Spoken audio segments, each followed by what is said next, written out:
Dobrý den, tak to je pohled z mého okna na lánech rodného domu. Tady koukám na Barchoviny, tamhle vykukuje kousek Svobodného, pak tam je hřbitov, kostely Blahovka, no a tady je jakoby náměstí. A v tom úseku, zhruba jak teďka zaberu, čili odsaď až sem, se plánují větrné elektrárny. Takže na ně pravděpodobně krásně uvidím. To je pohled z okna. A takhle ty zóny, co se tady plánují, tak vypadají na mapě. Takže u Pice ano, to se bavíme o nějakých třeba 4 kilometrech. No ale Radeč, Svobodný, Studenec, no a tady Hajnice, ty na to opravdu hezky uvidějí. No a když už jsem se vám ukázal, tak se představím, jsem Mirek Luda, jsem rodilý Úpičák, zhruba 25 let jsem byl tady, pak 40 let jsem byl ve světě, no a teď jsem se před 2 roky vrátil zase do toho krásného kraje, které já považuji za krásný, pokud se tady nepostaví ty elektrárny. Jsem autorizovaný stavební inženýr, prošel jsem si klasickou takovou praxi od montážníka přes mistry, stavitele, ředitele. Založil jsem firmu, 5 let jsem pracoval v zahraničí. Když se podíváte na tu mapu, tak náměstí má nějakou výšku 350 metrů, Velbaba má 464 metrů, no a ty lokality, které tady jsou jakoby určené pro větrníky, tak se pohybují v nějakým řádu 450 až 500 metrů nad mořem.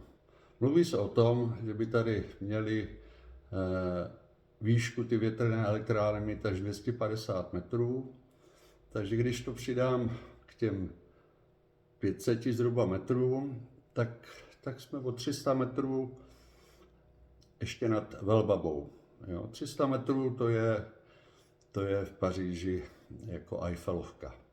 100 metrů má třeba jakoby v Praze ta její malá kopie. Když jsem si dal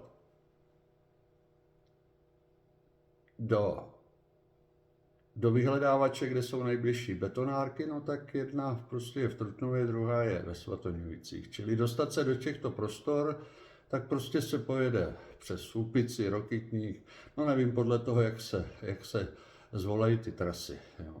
Při průměrných základech, které jsou, řekněme, 25 metrů průměr, protože jenom ta věž má 6 až 8 metrů dole v patě, tak se v podstatě tam musí využít asi 3000 kubíků betonu plus železo, což je to náš nějakých 12 000 metrů, a aby se jenom na ten základ jedné elektrárny dopravily tyhle záležitosti, tak se bavíme o nějakých 500 autech tam a 500 aut jakoby zpátky, což není úplně, abych tak řekl, jakoby málo. Jo. To samý pravděpodobně, nevím, nejsem odborník jakoby na věže, ale při 250 metrech samozřejmě věž bude nižší, nebude mít těch 250, to bude i s těma lopatkama, tak to samý se dá skoro počítat i na tu konstrukci. Recyklace železobetonu není vůbec jednoduchá záležitost a recyklace věže pravděpodobně ano, pokud se to vůbec bude někdy bourat a recyklovat. Já jsem se potkal s Lukem ve své praxi, když jsem řídil projekt Quadrio, to je obchodák ve Spálený za obchodním domem Máj. A tam jsme to řešili ten hluk hodně, protože v podstatě je to v centru města, je tam tramvajový uzel, po výkopu jámy jsme byli kousek nad tubusem metra a ještě tam ústil tubus jako výstup z metra přímo do objektu. Měli jsme tam přizvaný řadu odborníků, řadu výpočtů ze zahraničí. No, nakonec jsme celou jámu vyložili nějakýma silomerovými deskama, aby se dosáhlo určitého útlumu a bytový dům, který byl součástí projektu, jsme celý položili na desku taky na ty silomery. Když to tak jako hodně zjednoduším, tak bych řekl, že je to taková jako hodně hypotetická jakoby záležitost jakoby toho výpočtu. Takže v podstatě jsme zvolili systém, pojďme tam radši něco udělat, aby náhodou něco nenastalo. Ty hluky, těch je jakoby řada. Prostě takový ten základní, ten akustický, co běžně jako slyšíte, šíří se vzduchem, má na něj velký vliv prostě prostředí, větry, mlha, deště, všechno možné prostě, takže to je to, co běžně jako slyšíte, ten rozsah od nějakých, řekněme, ten běžný rozsah od 400 Hz až do 4 kHz, 4000 Hz, jako to je asi to si každý dokáže představit, jak se tvoří ten hluk. Jo. A ten akustický hluk, ten bude poměrně dost jako dramatický, protože na konci ty větrný, ty vrtule prostě běhají rychlosti přes 300 km. Takže na to asi nemusí být nikdo velký odborník, prostě, ale když něco se vám bude točit 300 km rychlostí, tak to prostě jenom to rozrážení vzduchu a ty záležitosti to prostě slyšet bude. Takový infrazvuk, to je taky už taková jakoby trošku jako teoretická záležitost, prostě ten je samozřejmě jako vzniká prostě i přírodně, jako větrem prostě a prostředím, ve kterým je, v údolí, jako fouká víc, prostě no má to jako svůj zvuk. Jako špatný na tom v infrazvuku je, že ten má skoro větší vliv než takový ten běžný hluk, který je. Prostě ten infrazvuk nikdo neví, prostě jak zapůsobí na citlivost lidí. No a takovou tou poslední kategorii, to jsou v podstatě vibrace a strukturální hluk, protože kotvit základ takového monstra, prostě to bude asi vyžadovat i prostě nějaké piloty, mikropiloty prostě do podloží. Sice asi ta věž bude osazená taky na nějakých silomerech, no nicméně prostě nikdy se jakoby nezabrání tomu, a jak se to bude šířit jakoby v tom podloží, nebo prostě jestli ten infrazvuk rozvibruje nějaké záležitosti, to je prostě jako hodně hypotetická záležitost. A jediný blbý, co na tom je, že to vlastně jako ani nejde výpočtově nějak modelově jako stanovit, a když se to tady jednou postaví, tak teprve pak jako uvidíme, jaký ten vliv to má. Ano, zvuk jako se prostě jako ztrácí jako se čtvercem vzdálenosti, no ale jako to prostě to bude jakoby těžký, jo. A když si vezmete tu vzdálenost zhruba těch 3 kilometrů, prostě, no tak 4 kilometrů, prostě, tak se obávám, že prostě ten vliv to bude mít, jako.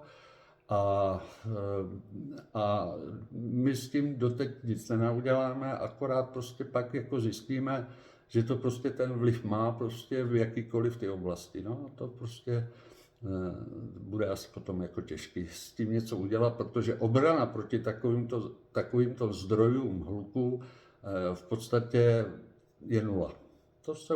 To už prostě pak s tím člověk prostě bude muset jako jezdit. Jo.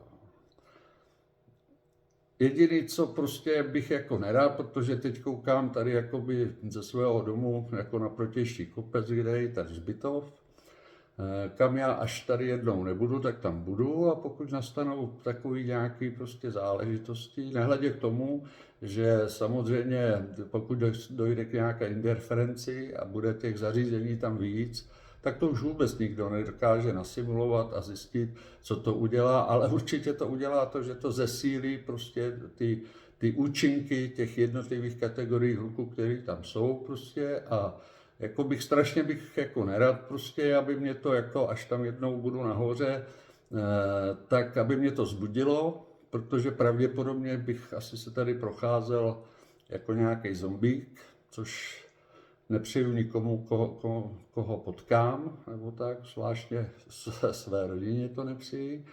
No a protože si myslím, že jsem se choval celoživotně slušně, ale jako zombík to prostě nedokážu říct, jak budu působit. No. Jediný jako to plus toho může pro mě jako být takový, že hold se aspoň projdu na čerstvým vzduchu, nadechávám se, jako trošku protáhnu kosti. No. Tak to bude asi taková jako záležitost pro mě osobně, kterou bych asi jako úplně jako nerozporoval.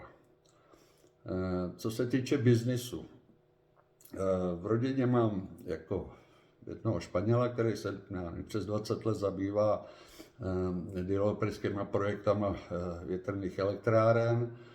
Prošel si Česem, prošel si Německem, Španělskem, Francii i v Anglii byl. Teď už 2 roky je v Tokiu, no a nedávno volal, že už ten zájem tam poměrně dost jasně jakoby upadá, no a že možná bude muset přehodnotit a trošku se specializovat na co jiného.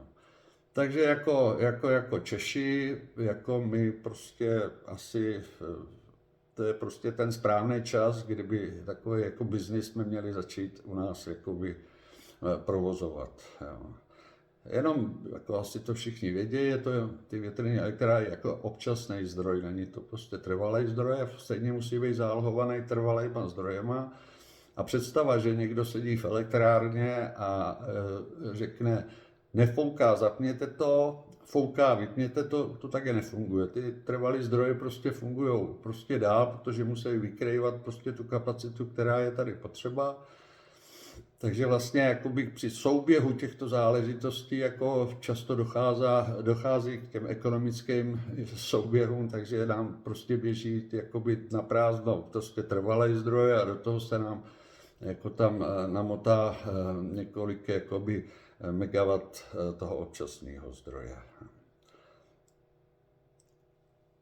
Jen aby jsme rozuměli pojmu jakoby dotací, že u Šimex Gross jsme neměli takovou hlášku, že nechci slevu zadarmo. Jo? A ona to je v podstatě pravda, jo? Protože jenom aby jsme si uvědomili, ono je úplně jedno, jestli dostaneme dotaci jako z kraje, prostě od státu, z Evropské unie, prostě my to vždycky jako zaplatíme, to jenom, aby každý věděl, pokud to nebudete mít přímo na svých výpisech jako občasný zdroj, prostě příplatek na tuto záležitost, no a zaplatí to stát, tak to prostě odevzdáme daně a z těch daní to jako prostě jako zaplatí, jo, prostě. Jako, takže vždycky si to zaplatíme sami. Takže představa, že na tom nějak extra vyděláme, prostě si myslím, že není úplně jakoby správná. Jo. Samozřejmě, když se dělá business plán, tak potřebujete vždycky nějaký vlastní zdroje, tu ekvitu a tyhle ty záležitosti, ale to jako není moc problém, zvláště když předložíte bance něco, že vlastně jako zhruba polovinu nákladu, jako prostě na výstavbu vám jakoby uhradí dotace, to je z těch našich peněz. No a pak ještě bance předložíte, že máte prostě garantovanou cenu, výkupní cenu prostě elektřiny po dobu 20 let, tak to není těžké si úplně jakoby zjistit, že to prostě jakoby vychází a ta banka na takovýto projekt jakoby ráda půjčí, protože má velkou záruku té návratnosti té půjčky jakoby takový. No a my to všechno jako zaplatíme, proč jakoby ne. Ten poměr ještě těch zdrojů je, že prostě se třeba dostaneme na 2-3% prostě dočasných zdrojů z těchto větrných elektráren, ale to v tom poměru nebo v celkové energetické bilanci v podstatě jako nedělá jakoby žádný velký přínos. Prostě. Co se týče takových jakoby záležitostí, já si myslím, že by jsme si měli jako říct, že není jakoby predikovatelný prostě jakoby dopad z tohohle, co bude, ale prostě dopad bude. Prostě tu akustiku ty nezabráníte, ta se prostě bude šířit. Nebudu říkat věci typu, že kdo bude jako v přilehlých oblastech, tak realitní ceny prostě, no, tak jako určitě neporostou. My máme tu krajinu krásnou, já jsem prostě jakoby na ní zvyklý, vždycky jsem se rád těšil a musím říct, že když jsem byl na projektu v Izraeli, kde jsem byl skoro 5 let, tak se ještě zesílilo to vědomí toho, jak rád se vracím do tyhle krajiny. Jo, tam prostě když přes zimu prší, tak se prostě to tam zazelená, samozřejmě přes léto se zazelená to, co je zásobovaný vodou. No ale zhruba v dubnu tam někdy přestane pršet a do toho října tam nespadne ani kapka a všechno, co předtím bylo zelený, ta negevská kamenitá poušť se zazelenala, no tak zase jako strašně jakoby znědlo. Kamarád tam měl na videu 2 filmy, jeden byl u pokladny stál a druhé video bylo vesničková středisková. A asi znáte tu scénu, kdy tam pan Hrušínský nabourá prostě a ty tam sedí a rozlíží se po ty krajině a jak se kochá tou krajinou. A já bych se taky jako rád jakoby kochal tou krajinou prostě, jako se kochal pan Hrušínský. A když tam vyrostou takovýhle monstra, tak asi se prostě si myslím, že kochat nebudu. Další věc je, že prostě ten hluk, ať bude v jakýkoliv formě, prostě na nás nějakým způsobem jakoby vždycky dopadne. Jo.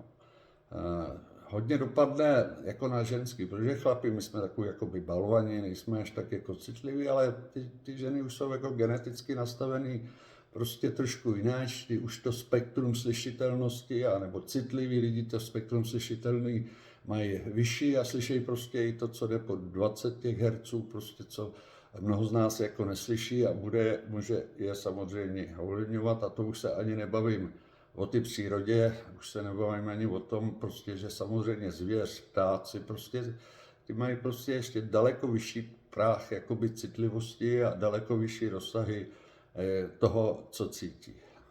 No a když by se tohleto všechno povedlo a nám se to tady postavilo, tak v podstatě, teď to zase jakoby přepnu, tak takhle to vypadá třeba na Klínovci.